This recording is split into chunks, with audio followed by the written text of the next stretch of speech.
My husband, Tom, works odd jobs and earns a meager salary. We're living off my earnings. Despite this, he pushes all household chores on me and struts around like he's in charge. One day, Tom said, "From next week, we're gonna live with my sister and her husband. Clear out a room for them." What? My brother-in-law left the company and they have to move out of the company housing. So I invited them to stay with us. I was speechless. Making decisions without consulting me? Unacceptable. Well then, please handle the monthly mortgage of $2,800. Why? I want a divorce. What? Tom burst out laughing. What are you talking about? There's no way I can afford that on my $800 monthly salary. You'll have to cover it. My sister is thrilled about living with Jason. I'm also looking forward to living with her again.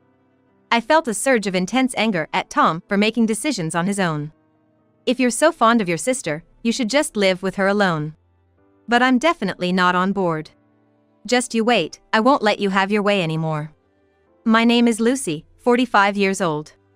10 years ago, right before our wedding, my engagement was broken off. I was at an all-time low when my coworker, Tom, comforted me. That's how our relationship started. The following year, we got married and soon after had our eldest son, Jason. I love my job, so I returned to work full-time after taking a year for maternity leave. With both my husband and me working full-time, we can easily save for Jason's tuition fees and secure our retirement. But then Tom had to take responsibility for a mistake at work and was transferred from the main office of a big corporation to one of its subsidiaries. Unhappy with this, Tom quit his job and began working part-time. His income dropped to a quarter of what it was, but I thought I'd just work more to compensate. However, there's something that worries me more than Tom's salary. It's his sister, Vanessa. Tom's family owned a general store in the local business district, and since they were busy, Vanessa took care of Tom from a young age. She was, in a sense, like a parent to him. She still dotes on Tom more than their own parents and frequently calls him. They exchange messages and she even drops by our house unannounced every 2 weeks. It's really bothersome, but I can't just turn her away. I'm stuck in a tough spot. What's more concerning is that recently, Vanessa seems more interested in our son, Jason, than in Tom. Once, I was forcibly shown the family album that Vanessa said she treasured, and I was shocked to see that Jason looks just like a young Tom. Vanessa, although 53, still looks good. If she toned down her makeup, she'd probably look a lot like Tom. Seeing Tom grow a beard and age made Vanessa a bit disappointed. But now that her nephew is growing to look more and more like a young Tom, she seems overjoyed. So, whenever she visits unexpectedly and Jason isn't around, she becomes noticeably upset. Jason's still at soccer practice? Isn't it too late for a 9-year-old? She'd say, lounging on the sofa in her lace and frilly dress, pouting with her pink lips. He started because his friends invited him. Besides, it's only 6 p.m. Third graders should be in bed by 8 p.m. No way, he has homework too. Times have changed, kids nowadays are busier. Vanessa apparently had difficulty conceiving and, after trying for several years, she gave up. So, her unfamiliarity with modern parenting is understandable, but she still tends to give unsolicited advice. She usually comes over during dinner time. I've heard her husband is on a work assignment in another city, so she likely times her visits to eat with us. And she always has something to say about the food. Really? You're pairing pork chop with clam stew? I'd go with Caesar salad. Vanessa is good at cooking, so she must be right. Well, this is good too, but it could use a bit more salt. I'll eat it since it's here. On another day. This chicken breast is dry, hard to eat. Oh, is it? Right? It's always like this. Her cooking is on par with a kindergartner. I fumed silently as Tom laughed. I didn't want to hear it from someone who didn't even know how to hold a cooking knife. If it were me, I'd moisten it with water or wine before cooking. I did that. Then it must be Lucy's poor skills. There's no helping it. Both Vanessa and Tom burst into laughter. Vanessa always cleans her plate but never misses a chance to add a snide comment. Lucy, since Tom's taking care of you, you ought to consider a proper nutritional balance for him, right Tom? Well, yeah. Next to Tom, who awkwardly avoids her gaze, I smirk silently to myself. It seems my sister-in-law doesn't realize that I'm the one supporting Tom. Then, when Jason returns, all hell breaks loose. Jason! It's been 2 weeks. Let Auntie get a good look at you. Oh my, you look exactly like your dad when he was young. A future heartthrob for sure. Why not consider being a pop star? Nah, I'm gonna be a soccer player. Are you sure? What a waste. Have you grown taller? Your skin's so smooth, long eyelashes, and silky hair. Lucky you. As Vanessa touches all over his face and hair, Jason forces a smile, but he can't exactly shove his aunt away, so he looks at me for help. Doing the dishes, I rush over, drying my hands, and pull Vanessa away from Jason. Vanessa, please stop. Jason's clearly uncomfortable. It's just a bit of touching. It's not a big deal, right, Tom? Yeah. Vanessa doesn't have kids, so let her touch him. Tom, playing with his phone on the couch, makes the careless remark. It irritates me. Jason isn't a toy. I might find him adorable, but I don't go all touchy-feely on him. This is different. If he doesn't like it, you should respect that. Jason, you don't really mind, do you? With that kind of questioning, how's he supposed to say no? Vanessa, if you don't stop this behavior, I won't let you see him anymore. Oh, don't be so stingy. Fine, from now on, I'll just look from a distance. Vanessa reluctantly agreed, so I felt relieved. However, that's not the only issue in our household. The other day, I suddenly had to work overtime, so I called Tom during my lunch break. Sorry, can you and Jason eat the leftovers in the fridge? Oh, sure. Got it. However, as soon as I came home, Jason ran up to me. I'm hungry. Wait, you haven't eaten yet? Tom, getting up from the couch, grumbled. There's nothing. If it's not freshly cooked dishes, I ain't eating. He snootily remarked, looking at the beef and potatoes I had laid out on the table. If it's just yesterday's leftovers, I don't want it. I'm gonna get a burger. Then, with a scowl, he said to me, if you can't even prepare a meal, don't work late. Well, maybe you should cook every once in a while, Tom. I snapped back, and he replied disdainfully. Excuse me? Isn't housework a woman's job? Even if your cooking sucks. Remember, I took pity on your unattractive self. Thought you'd never find a husband. He smirked wickedly. You can never thank me enough, can you? I was infuriated, but with Jason right in front of me, I bit my tongue. It's always like this. Whenever we fight, he brings up how he rescued me, making it sound like he did me some huge favor. Sure, back then, it was Tom who saved me when I was at my lowest. But now, he's just a low-wage part-timer relying on my salary, and he dumps all the housework on me while acting high and mighty. Will I always be belittled like this? That night, as I gazed at Jason's innocent sleeping face, I pondered. A household where the father ridicules the mother can't be good for a child. Should I get a divorce? But Jason, given my busy work schedule, is attached to Tom. It feels like I'd be taking away his father, and it makes me hesitate. One restless day, after seeing Jason fall asleep, Tom approached me. From next week, we're gonna live with my sister and her husband. Clear out a room for them. What? I was taken aback. Not what, clean it up properly. I haven't heard anything about this. That's why I'm telling you now. Tom said, sounding annoyed. My brother-in-law left the company and they have to move out of the company housing. So, I invited them here. Told them they can stay as long as they want. I was dumbfounded. What is he thinking? Making decisions without even asking me. I put on a smile and turned it toward Tom. Well then, please handle the monthly mortgage of $2,800. Why? I want a divorce. What? After a brief pause, Tom burst out laughing. What are you talking about? There's no way I can afford that on my $800 monthly salary. You'll have to cover it. As if it were a given. Tom continued with a smirk. My sister is thrilled about living with Jason. She says now they can finally become a real family. I'm also looking forward to living with her again. Oh, really? I felt a surge of intense anger at Tom for making decisions on his own. All right, I get it. If you're so fond of your sister, you should just live with her alone. But I'm definitely not on board. Just you wait, I won't let you have your way anymore. Starting the next day, I took some paid time off and began packing little by little while Tom was at work. I called my parents to see if I could temporarily stay with them. They were even more angry than I was, after hearing about Vanessa's attachment to Jason. Does she think she can treat our precious grandchild like some kind of pet? What a creep! We can't leave you and Jason in a place like that. Come back home. Thank you. I'm sorry for this sudden change. When I told Jason we were getting divorced, he asked me with uncertainty. Can I come with you, Mom? Of course, honey. We'll be staying at your grandparents' for a while. Yay! I love Grandma and Grandpa. I hesitated for a moment before asking. You know, you might not see your dad as often.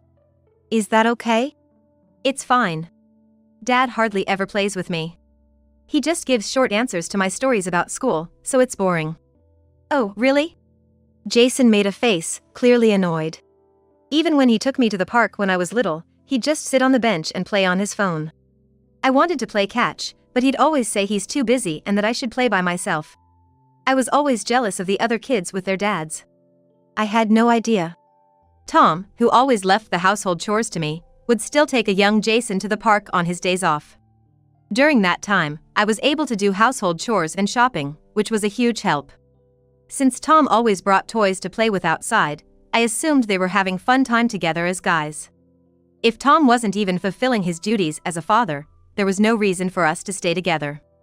Fortunately, my parents' house was in the neighboring town, so Jason didn't have to switch schools, and he could continue his soccer lessons, which was a relief.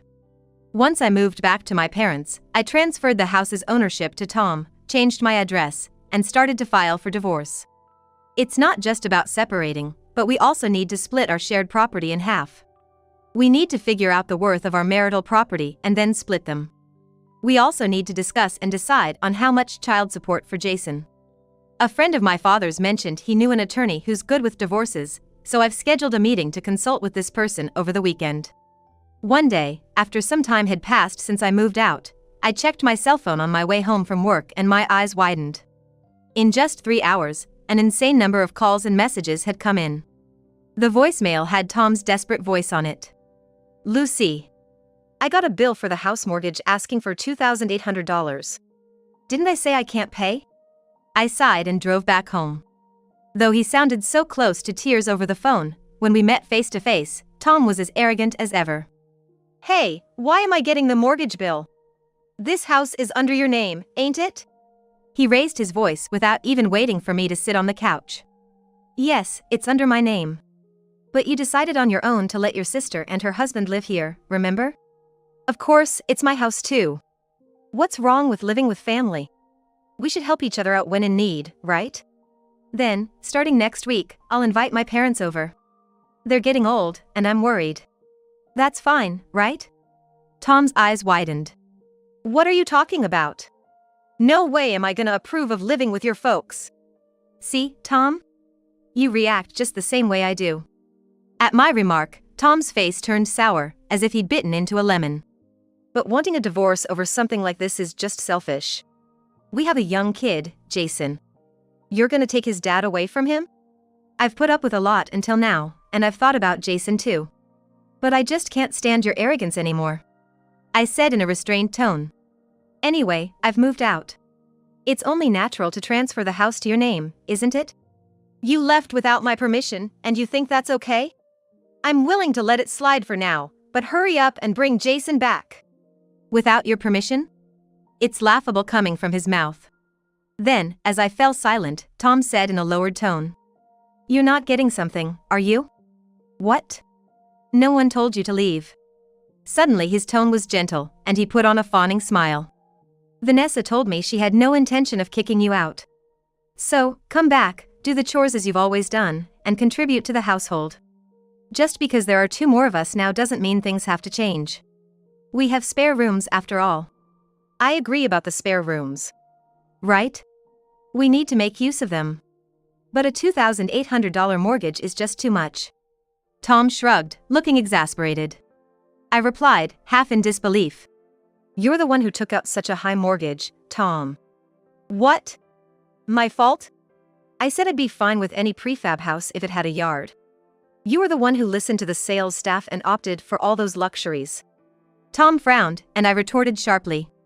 You said you wanted a house from a well-known builder, a 7-bedroom place, within a 5-minute walk to the station. You wanted a rooftop, a spacious yard, and a basement. You even wanted imported wall and floor materials. If you stack up such extravagant requirements, of course, it's gonna be expensive. What can I do? If I want to brag to my colleagues and subordinates, it has to be at least this good. Tom tilted his chin up, saying it as if it was the most natural thing in the world. I was a manager at a top-tier company, that's why we got that loan. Yeah, and in less than 2 years, you were transferred to a subsidiary and became a part-timer. Since your salary dropped significantly, I, who had been working part-time, took a test to become a full-time employee and ended up paying the mortgage on the house in your name. It's natural for families to help each other out.